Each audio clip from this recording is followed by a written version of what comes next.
Hello everyone, இது உங்களோட மக்கு குக்கு. இன்றைக்கி நம்ம சேனலில் ரொம்ப யம்மியான கூயான டபுள் சாக்லேட் மஃபின்ஸ் செய்ய போகிறோம். வாங்க செய்ய ஆரம்பிக்கலாம்.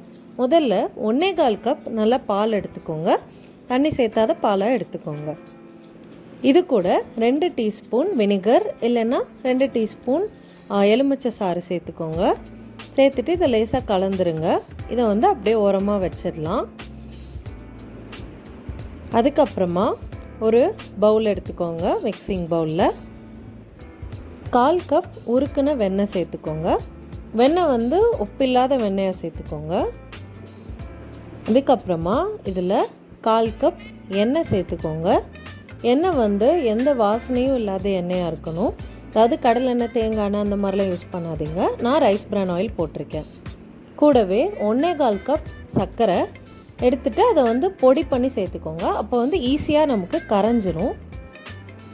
இப்போ இதை ஒரு தடவை நல்லா கலந்துக்கோங்க. இந்த மாதிரி வெண்ணெய் எண்ணெய்லாம் சேர்ந்து ஒன்றா கலந்து வச்சுக்கோங்க. இப்போ இதில் 2 முட்டை சேர்த்தணும். 2 முட்டைக்கு பதிலாக நீங்கள் 1/4 கப் தயிர் கூட சேர்த்துக்கலாம். முட்டை இல்லாமல் செய்யணும்னு நினைக்கிறவங்க தயிர் சேர்த்துக்கோங்க. இதை நல்லா ஒன்று சேர்கிற மாதிரி நல்லா கலந்துக்கோங்க. இந்த மாதிரி கலக்கும்போது சர்க்கரை நல்லா கரைஞ்சி முட்டையோடு நல்லா விஸ்காய் வரணும். இந்த மாதிரி இப்போ இதை நல்லா கலந்துட்டோம்.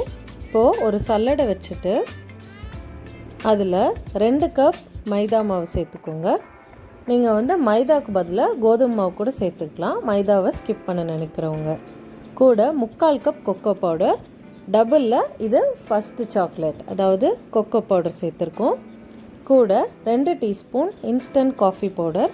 இது இந்த கொக்கோ பவுடரை நல்லா ப்ளூம் பண்ணுறதுக்கு நல்லா தூண்டி விடும். கொக்கோ பவுடரை நல்லா ஃப்ளேவர் கிடைக்கும், காஃபி டேஸ்ட் தெரியாது. 2 டீஸ்பூன் பேக்கிங் பவுடர் சேர்த்துக்கோங்க. அப்புறமா அதில் பாதி 1 டீஸ்பூன் பேக்கிங் சோடா.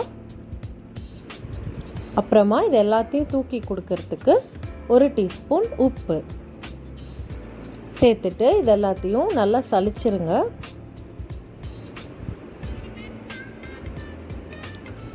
நல்லா சலிச்ச அப்புறமா இதை சும்மா லேசாக ஒரு தடவை கலந்துக்கோங்க.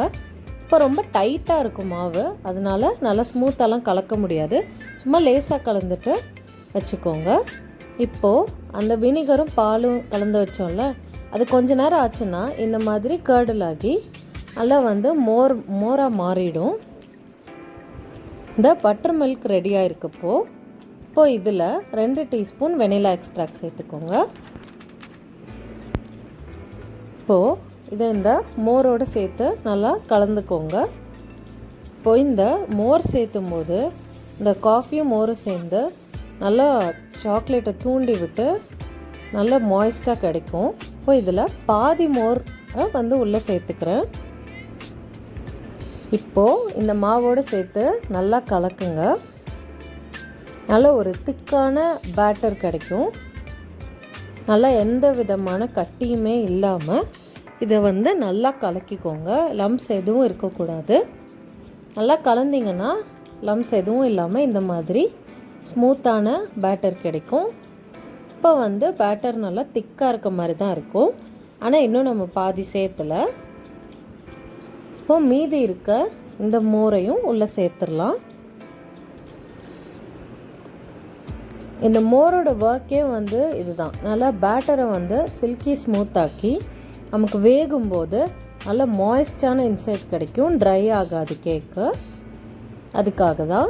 இப்போது பாருங்கள், நல்லா சில்கியாக இருக்குது நம்மளோட பேட்டர். இந்த கன்சிஸ்டன்சி வரைக்கும் நம்ம கலந்துக்கணும். இப்போ இதில் டபுள் சாக்லேட் இல்லையா, அதனால 2வது சாக்லேட் 1 கப் நல்லா டார்க் சாக்லேட்டை நல்லா பொடி பொடியாக நறுக்கி வச்சுருக்கேன். இல்லைன்னா நீங்கள் டார்க் சாக்லேட் சிப்ஸ் இருந்தால் கூட சேர்த்துக்கலாம். 1 கப் அளவுக்கு உள்ளே சேர்த்துக்கோங்க. இந்த பேட்டருக்குள்ளே சேர்த்துட்டு லேசாக மட்டும் எல்லா பக்கமும் இந்த சிப்ஸ் இருக்கிற மாதிரி கலந்து விட்டால் போதும். ரொம்ப மிக்ஸ் பண்ண வேண்டாம். அப்போ அந்த சாக்லேட் லேசாக கரையிற மாதிரி ஆகிடும் பேட்டரில். அந்த மாதிரி ஆகக்கூடாது. அங்கங்கே சாக்லேட் சங்க்ஸ் மாதிரி இருக்கணும். அதனால் லேசாக மட்டும் கலந்துக்கோங்க. இந்த மாதிரி ரொம்ப வந்து விஸ்க் பண்ணாமல் கலந்து எடுத்துக்கோங்க. நம்மளோட பேட்டர் வந்து நல்லா இந்த கன்சிஸ்டன்சியில் இருக்கணும். பாருங்கள், நம்மளோட சாக்லேட் சங்க்ஸ்லாம் உள்ளே இருக்குது. இந்த சாக்லேட் நல்லா உருகி வரும்போது ரொம்ப கூயான மாய்ஸ்டான ஃப்ளேவர் கிடைக்கும். சூப்பராக இருக்கும் சாப்பிட்றதுக்கு. நம்ம டபுள் சாக்லேட்டோட பேட்டர் ரெடி ஆகிடுச்சு. இப்போது ஃபஸ்ட்டு ஓவனில் பேக் பண்ணுறது எப்படின்னு சொல்லிடுறேன். முதல்ல நான் வந்து இந்த மாதிரி மஃபின் மோல்டு எடுத்திருக்கேன். நீங்கள் மஃபின் ட்ரே இருந்தால் அது கூட யூஸ் பண்ணலாம். நான் வந்து சும்மா பேக்கிங் ட்ரேயில் இந்த மஃபின் மோல்டு எல்லாத்தையும் அரேஞ்ச் பண்ணி வச்சுருக்கேன் உள்ளே வைக்கிறதுக்காக. இப்போது இந்த மஃபின் மோல்டு எல்லாத்துலேயுமே நம்ம பேட்டரை ஃபில் பண்ணிடலாம். இந்த மஃபின் மாவை ஃபில் பண்ணும்போது மோல்டோட டாப் வரைக்கும் ஃபில் பண்ணிடக்கூடாது. 3/4 பாகம் வரைக்கும் ஃபில் பண்ணுங்கள். ஏன்னா பேக் ஆகும்போது நல்லா பொங்கி வரும் மாவு. ஏன்னா பேக்கிங் பவுடர்லாம் போட்டிருக்கோம் இல்லையா, நல்லா பொங்கி வரும். பொங்கி வரும்போது வெளியில் வலிஞ்சு வேகாமல் போயிடும். அதனால் 3/4 வாசி இந்த மாதிரி ஃபில் பண்ணிக்கோங்க. இந்த மாதிரி 3/4 வாசி ஃபில் பண்ணிங்கன்னா மேலே நல்லா மஷ்ரூம் மாதிரி கேப் கிடைக்கும்.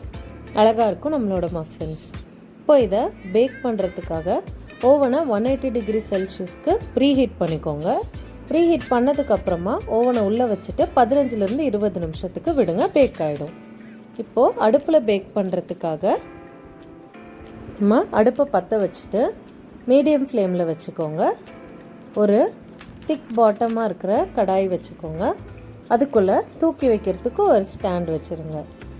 இப்போது இதை வந்து ஒரு மூடி போட்டு மூடிட்டு ஒரு 15 நிமிஷம் போல் மீடியம் ஃப்ளேமில் நல்லா ஹீட் பண்ணிக்கோங்க வெறும் கடாயை. இது வந்து ப்ரீ ஹீட்டிங். அடுத்து ஒரு தட்டில் நான் இந்த மாதிரி 2 மஃபின் மோல்டை ஃபில் பண்ணி வச்சுருக்கேன். இப்போது இந்த ஹீட்டான கடாய்க்குள்ளே நம்மளோட மஃபின் பிளேட்டை உள்ளே வச்சிடலாம். வச்சுட்டு உடனேயே வந்துட்டு மூடி போட்டு மூடிடுங்க. இப்போ வந்து நம்மளோட பேக்கிங் ஸ்டார்ட் ஆகிருக்கும்.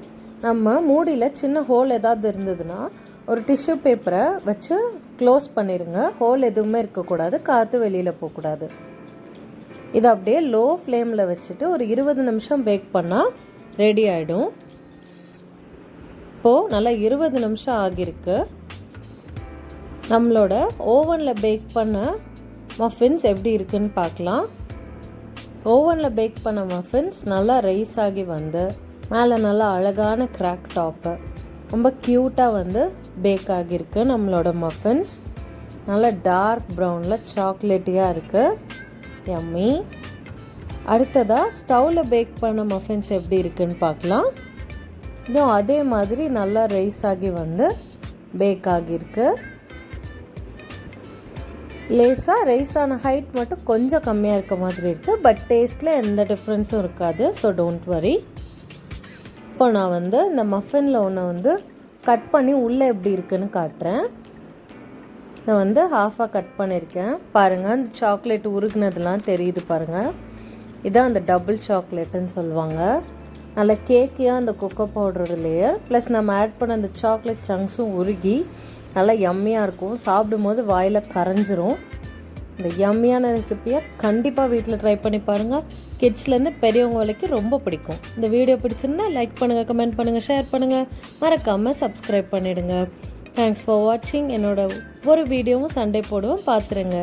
மித்த வீடியோஸ் பார்க்குறதுக்கு லிங்க்ஸ் கொடுத்துருக்கேன், மறக்காமல் அதையும் பார்த்துருங்க.